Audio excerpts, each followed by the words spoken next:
why you're exempted. Yes, Mr. Chair. Will comply. Legislature is not covered, right, Yusagong? Constitutional commissions, are also not namely CSC, civil COMELEC, COA, ombudsman, Ombudsman, at Commission on Human Rights. constitutional commissions, LGUs also, sir. Isa-isay natin. Okay. Blah, blah, blah.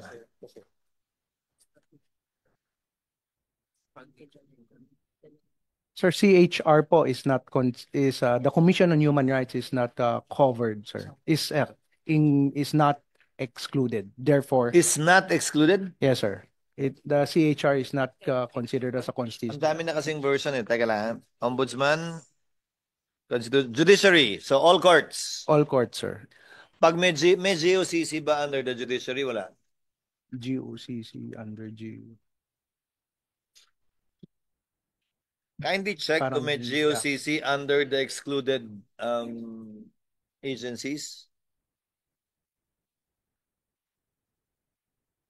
Sir, we know that there's no GOCC Good. under the judiciary po. Kindly check na rin sa lahat, ha? Okay, sir. For this And then you're also excluding teaching and teaching-related positions in elementary, secondary, TechVoc, state universities, colleges, non-chartered tertiary schools. So, now, DepEd was not mentioned. SHED was not mentioned. You're only referring to teaching and teaching-related positions. Do I take it that DepEd is included? Yes. SHED is included insofar as non-teaching items are concerned. You are correct, Mr. Chair. So when you say teaching and teaching-related positions, paano yung teacher na ginawang secretary ng supervisor? Ang dami nun ha. Teacher na ginawang secretary, bodegero, utusan ng supervisor. Kasi wala namang non-teaching personnel ang DepEd eh. O konti lang eh. Yes, Mr. Chair, they have to look into the item or the plantilla of that of the employee, Mr. Chair. We know for a fact that some of them are doing multiple tasks in the school, but we look into their item or plantilla where they are employed. Shouldn't we also look at exactly what they're doing? Isn't that what right sizing is about? If that item is not being used by that person for the function he or she is supposed to perform, then shouldn't she be given that position instead of a teaching position? Kaya ang ganda ng student to teacher ratio mo eh, sa papel. Pero sa classroom, ang pangit kasi hindi naman talaga nagtuturo yung mga yun eh. All principals hold teaching positions. About 90% of principals don't actually teach anymore. Kasi ang dami daw nilang ginagawa, ang daming kailangan gawin. Boss na raw sila ng mga teacher, ayaw na magturo. And yet they hold teaching positions, ha? So isn't that part of right sizing, looking at what they're doing, not only the position they're holding? Yes, you're correct, Mr. Chair, that this is also a good opportunity for us to look into their mandates and actual can we include that in job the bill? functions. Can we include that somewhere in the bill na hindi lang yung position o item niya, pero yung ginagawa niya talagang trabaho to find out if indeed a position needs to be created? Because, again, we're exempting MUP, military uniform personnel. We're exempting DepEd. I'll talk about the other agencies later. But the main problem between these two agencies, including the police, ang daming police na ang trabaho, hindi naman police. Ang daming sundalo na ang trabaho, hindi naman sundalo. Ang daming teacher na ang trabaho, hindi naman teacher. I'll give you an example, Yusek De Leon. Lahat ng bantay nyo sa kampo, sundalo. Dapat security guard yun eh. Hindi trabaho ng sundalo at trabaho ng security guard. The most attacked and threatened country in the world would be the United States of America, and yet all of their military bases are guarded by security guards sa gate. May military police sa loob. Di ba? Pero, so they're not performing the function of a soldier too. Yung driver ng mga general ninyo, sundalo. Di ba? Driver dapat yun. Ngayon, kung sa war zone yun, edi sige. Pero kung nasa Metro Manila naman kayo, siguro naman dapat, di ba, item ng driver? Yung secretary sa mga opisina ng DND, ng PNP, same. Sundalo at police. Mas mura ho ang sweldo ng secretary kaysa sa sundalo at police unless involved in national security. Edi sige. But again, it's an opportunity to do these things already. Para hindi sayang yung sweldo, di ba? Kaya tinataasan natin ang sweldo ng teacher, ng pulis at ng sundalo dahil pinagtatanggol nila yung bayan, pinagtatanggol yung kalayaan natin, tinetraining natin, binigyan natin ng barel, tapos tigataas ng barikada sa gate ng Camp Aguinaldo. Huwag naman, di ba? Again, it's about time we do that too. That you're exempted does not mean, we will include provisions here, that you're exempted does not mean you shouldn't look at your organization too. With a view to ensuring na yung sundalo, trabaho ng sundalo, hindi trabaho ng security guard at driver, yung trabaho ng pulis, hindi trabaho ng alalay o secretary sa anumang opisina. So, to clarify, CHED and DepEd, pwedeng i-right size, covered sila. Teaching positions lang. Yes, sir. So that they can primarily do their task that was assigned to them. State universities, hindi rin excluded? Except for teaching positions? Teaching lang po, Mr. Chair. Do you have the power to right size state universities? No, they have their own board, ah. The SUCs po are subject to the similar standards and staffing pattern that we implement. I know, before a permanent item is created, then ganun din naman ng Congress, ganun din naman ng Senate eh. We cannot create an item unless you approve it eh. But my question is, do you have the power, with or without this law, to right size SUCs insofar as non-teaching items are concerned? Hindi ba dadaan sa board nila yon? Again, they're governed by a board. What if their board refuses?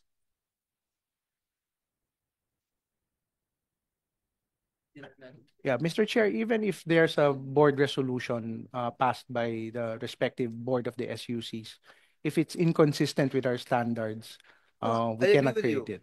Yeah. You're talking of the creation of new items. With right sizing, you're talking of the abolition of certain positions and offices. Can you impose your will on them, or does it not need to go through the respective boards of the SUCs? Di ba? Look into it. Again, I'm just telling you the difficulties we may be encountering with respect to the list you gave. Non-chartered tertiary schools, what are these? Can you give me an example of a non-chartered tertiary school?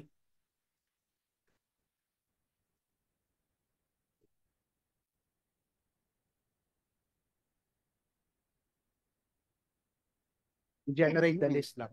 Kindly give me an example kasi kung walang example, tanggalin na natin yan. Ha? MUP in the DND, DILG, DOTR, and DNR. So what are we talking about here? The Armed Forces of the Philippines, the Philippine National Police, Philippine Coast Guard.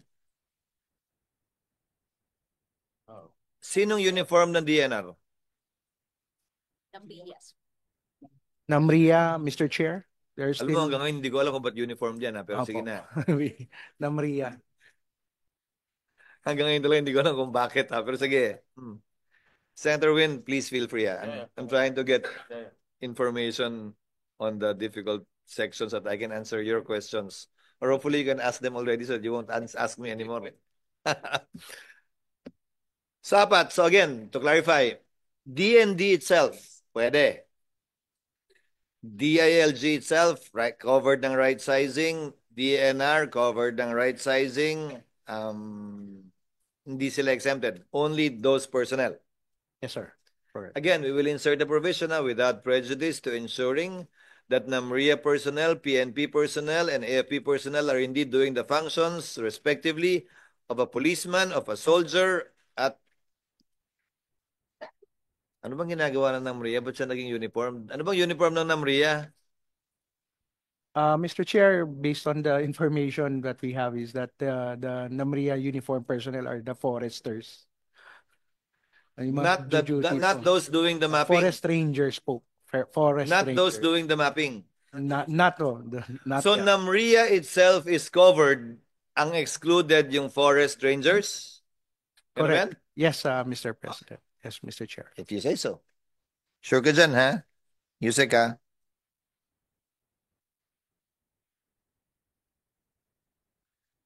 LGUs, hindi rin covered. Lahat. Province, city, municipality, barangay. Yes, Mr. Chair. They are enjoined to Encouraged. also. Yes, sir. But as I said, we did it in Sorsogon in 2020. Up to now, you haven't approved it. 5 years after, ha? Yeah. Dinimanda na nga ako ng mga empleyado namin tinanggal kasi hindi namin mabayaran ng separation na pinangako namin under our ordinance, eh. And the case is still pending, by the way.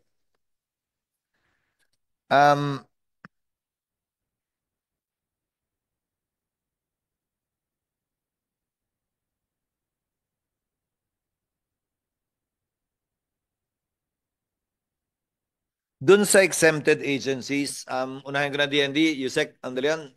Sir, what are your concerns, if any? Your Honor, good morning. One of the concerns of the Department of National Defense is the DND proper in itself. Because of the evolving security challenges, we are in the process of transformation, Your Honor, and we are looking at the creation of additional offices based on the needs on the comprehensive archipelagic defense concept which we are now espousing. On the part of the Armed Forces of the Philippines, of course, the exemption would be very appropriate considering that it faces the evolving security challenges which are dynamic. And we all know for a fact that we are now transitioning to external defense. So the Armed Forces of the Philippines exemption from reduction would be most appropriate, Your Honor. Yusek, right sizing does not only mean abolition or downsizing. It also includes the creation of new offices that are more needed, more necessary, more adaptable to the changing times. So your concern need not be a concern in regard to this bill, because in fact, this bill may be the vehicle you can use to create those offices at the soonest possible time. And hopefully that can be done in coordination with the DBM. Thank you very much. We shall submit as a matter of fact, Your Honor, we have submitted a proposed bill on the reorganization of the DND, which have already been submitted to both houses, Your Honor. Sir, mas mabilis to, eh. Consider it, ha? Baka mas mabilis to, ha? If we approve this bill and we authorize the President to so reorganize the executive branch, the creation of the offices you want to create can and will be done through or by executive fiat. Hindi na kailangan dumaan sa Kongreso. Thank you very much, Your Honor. Let's make sure also that we include that provision on the creation of offices, that power is delegated to the executive.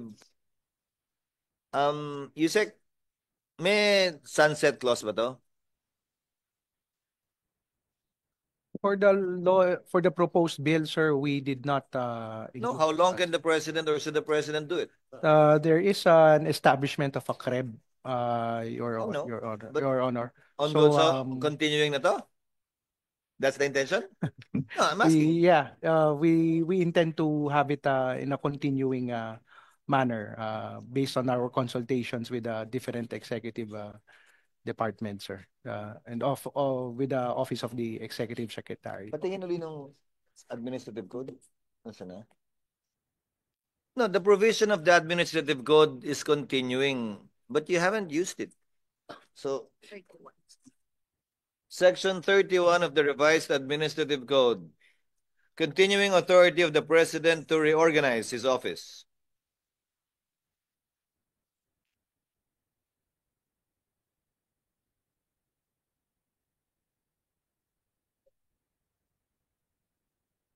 Office of the President proper, number 1. Number 2, transfer any function of the OP to any department or agency, as well as transfer functions to the OP from other agencies.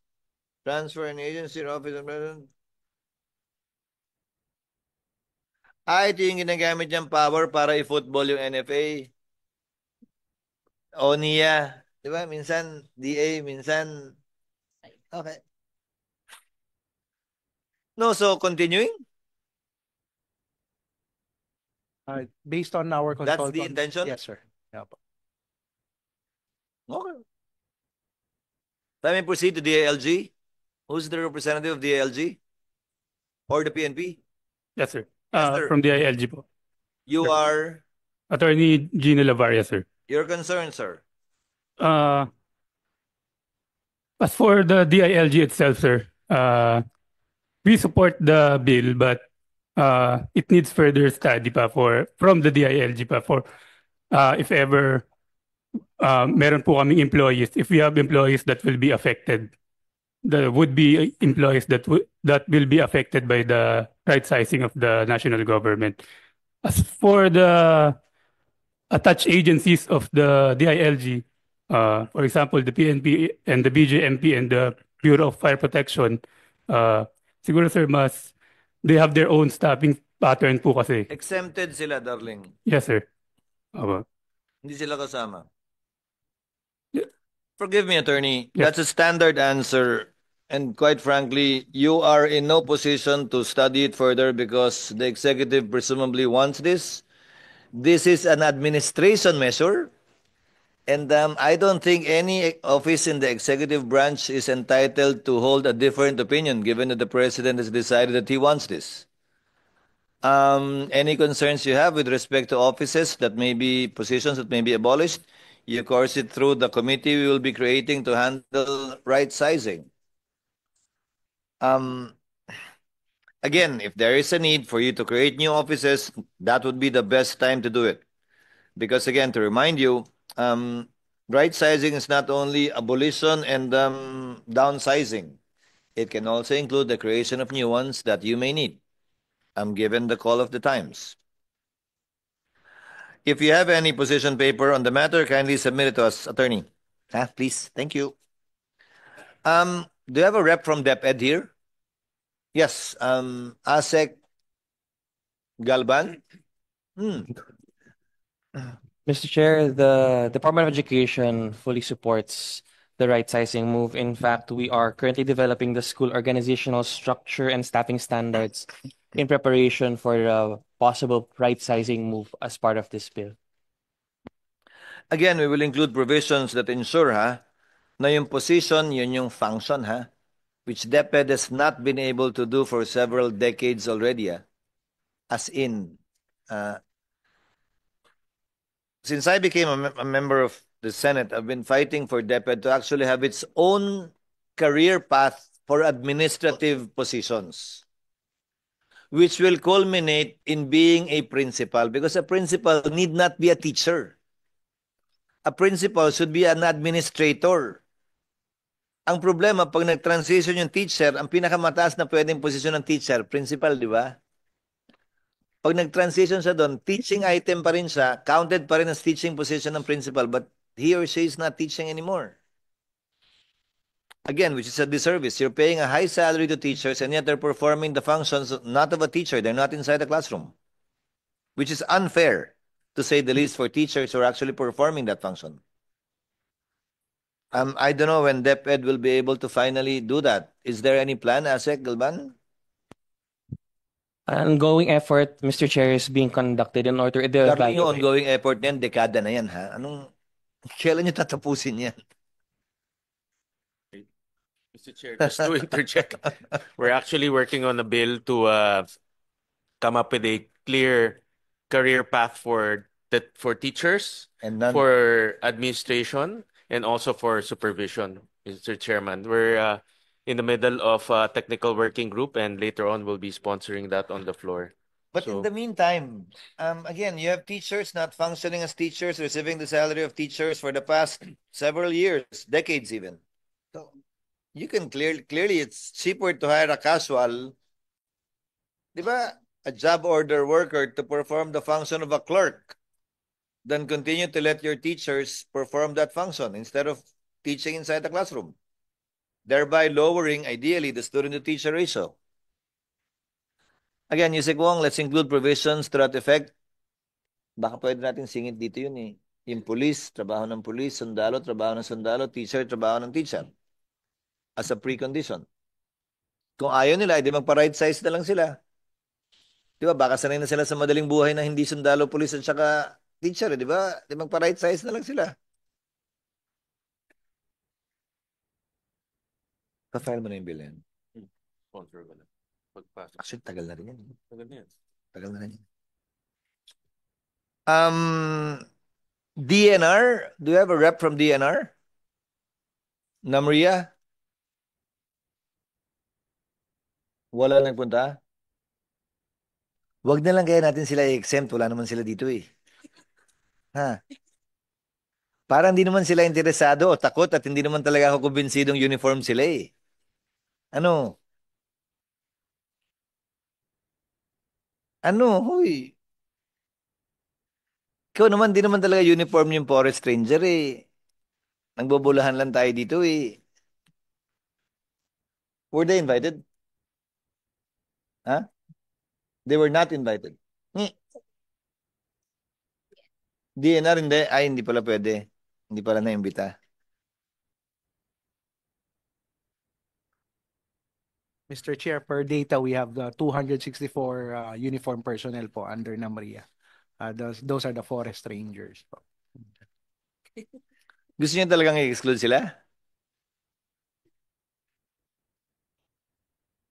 No, clearly they don't belong to the same category as the Armed Forces of the Philippines, the Philippine National Police, the Philippine Coast Guard, BJMP, BFP. Because of their classification, Mr. Chair, they are similarly situated with uniform personnel. O sige, ang Bucor kasama hindi. They are excluded, sir. Saan nakalagay? Saan nakalagay? Wala kang DOJ dito. Excluded, they are excluded, Mr. Chair, as a uniform personnel po. Sorry, it's not included here. They're not considered uniform personnel. They are uniform, but they're not covered by MUP. In fact, the MUP bill, insofar as their pension is concerned, does not include the Bureau of Corrections. And if indeed your intention is to include them, then we should include them here.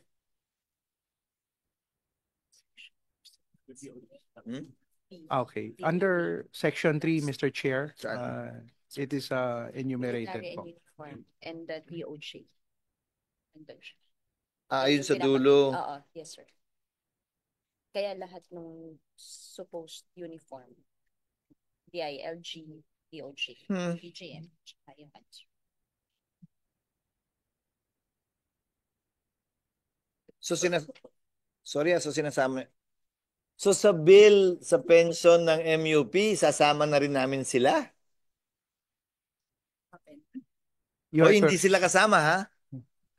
No, I'm telling you, hindi sila kasama. They're not part of that bill. Principally because GSIS kasi sila. I think, Kasi yung mga jail guard, di naman pulis yun eh. We'll check. We'll look into that, We'll Mr. check. Chair. Okay.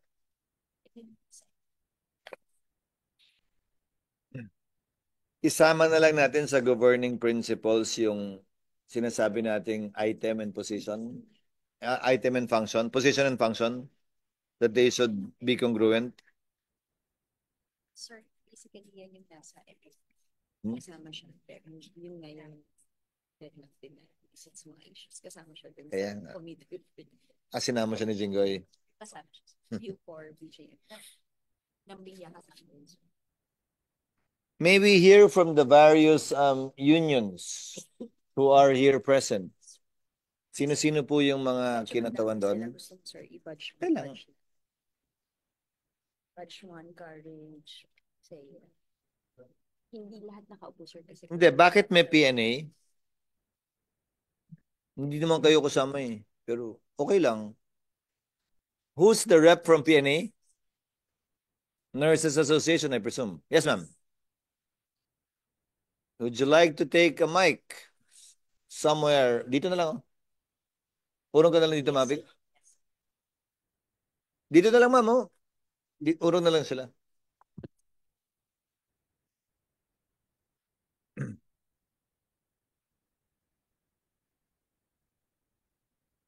Anong FN yun? Anong ibig sabihin ito mga to? Sir Sal. Yes, ma'am. Yes, sir. Hindi kayo kasama. Yes po, opo. I am Dr. Gloria Yang, and I am the governor for Philippine Nurses Association of NCR.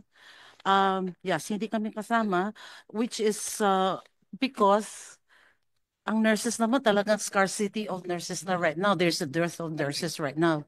And if you're going to, well, we're not saying it's going to be downsized, talagang mauubusan din tayo ng nurses. It will not be Yeah. downsized. In fact, Will when be I right-sized right-sized, namin our yes, and province, that's we why- created more nurse and doctor positions. Yes, and that's why I am really glad that we have this right sizing provision right now.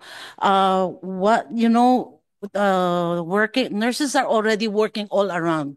Trabaho ng nurse, trabaho din ng midwife, ginagawa na rin nila, nagpapaanak, and sometimes sa mga rural areas, trabaho ng doctors, ginagawa na rin nila, paglilinis ng bedpan and everything. And so, nurses are working all around.